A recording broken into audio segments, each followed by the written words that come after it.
right, go over the good and the bad of the interior. It's mostly good, far and away. The interior of this car is actually why I bought it. Back when I was in college in the mid to late 80s, I drove a 1981 Volvo four-door diesel. Had the exact same interior as this car, and when I sat down in this thing, it was like I'd been transported back in time. So that's why I ended up owning it. Just don't drive it enough to justify keeping it. But the blue velour interior is in nice shape. Got a whole bunch of gauges in this car. It's awesome. Again, as I mentioned in a previous video, the clock does not work. And this exterior temperature gauge, when the ignition's on, it comes right up, is hopelessly high. And of course, it's in Celsius, so I always have to translate, but it's definitely nowhere near as hot as it says it is outside. Other things that don't work would be the fog lights, which could just be bulbs. I've never even messed with it, but those are the only things in the car that don't work. I took pictures of the dash cracks. I'm not going to pull this pad off here, but there are numerous dash cracks that you can see in the photos, but the dash mat covers it up nicely. I do have a working trunk release button, if you listen closely. You can hear the power actuator go when you fire that off.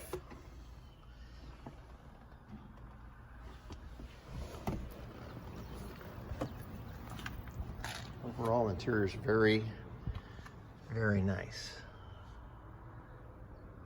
I suspect it got new carpet as part of the restoration, although that's not detailed in there, but carpet's in such a nice condition, I just can't imagine that it's original. Do have the ski pass through back here. Vinyl comes up. Kind of hard to do this one-handed, but anyhow, you get the idea.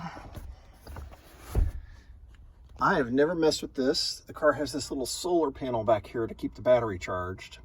It's always been in my garage, so I can't even tell you if it works or not, but it's there and I haven't messed with it. Again, the interior is just overall in beautiful condition. Other than the dash, I really don't think there's much else to tell you about. However, definitely do need to point out, here in the doors, have a little bit of cancer. That's as far as it's gone. And again, I haven't messed with it. No mention of the doors in the restoration receipt. So I can only imagine they have not been messed with. And then the door jamb is solid. So this side, I showed you in the passenger side rocker on the exterior walk through, there's a couple of little perforation spots on the passenger side rocker, but the driver's side, it's good. I hit that trunk release button. You'll see the trunk is open. Great shape. The spare. Tools down there. Got these factory plastic all-season mats. Box full of receipts. You can see that in the photos. Got extensive receipts back from the mid-90s on this thing, but then not so much on the recent stuff. But a thick stack in there. Oh yeah, I was showing you the interior, the exterior. Lost my train of thought there. Oh, I should point out, these door speaker covers, in cold weather, when you close the door, they fall off. In the warm weather, that doesn't happen. But they pop right back on, and let's see if I can get one off here. Rockford Fosgate speakers.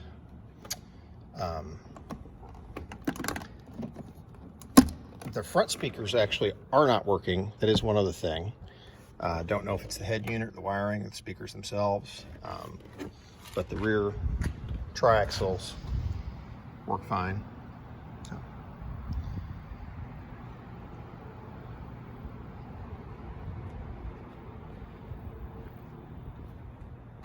All right, that's it for the interior.